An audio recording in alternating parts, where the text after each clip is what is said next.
असम का सियासी समीकरण पूरी तरह से बीजेपी की तरफ झुका हुआ नजर आ रहा है। 2016 में पहली बार जीत, 2021 में दूसरी बार जीत और 2026 में तीसरी बार जीत की दहलीज पर पहुंचकर असम में बीजेपी जीत के हैट्रिक लगाने को तैयार है।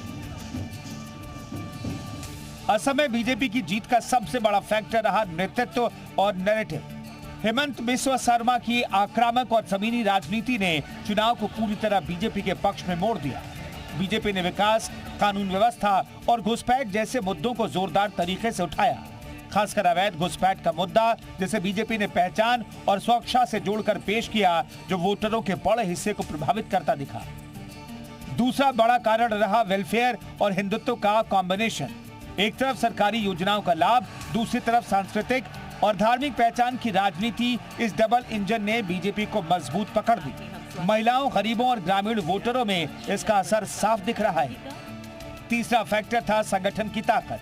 बीजेपी का बूथ मैनेजमेंट, माइक्रो प्लानिंग और कैडर की सक्रियता, ये सब विपक्ष से कई कदम आगे नजर आए। चुनाव सिर्फ मंचों पर नहीं, बूथों पर जीता गया और बीजेपी यहां बाजी मार गई। उधर कांग्रेस की हार सिर्फ सीटों की नहीं, रणनीति की भी है। पार्टी न तो कोई ठोस मुद्दा उठा पाई, न ही कोई भरोसेमंद चेहरा पेश कर पाई। अंदरूनी कलह, कमजोर नेतृत्व और जमीनी कनेक्शन की कमी, इन तीनों ने मिलकर कांग्रेस की नाव डुबो दी। कई जगहों पर विपक्षी वोट बटा और इसका सीधा फायदा बीजेपी को मिला। कुल मिलाकर मजबूत नेतृत्व और मजबूत जमीनी पकड़ के आधार पर असम में बीजेपी जीत की हैट्रिक लगाने को तैयार है। ब्यूरो रिपोर्ट, जी मीडिया।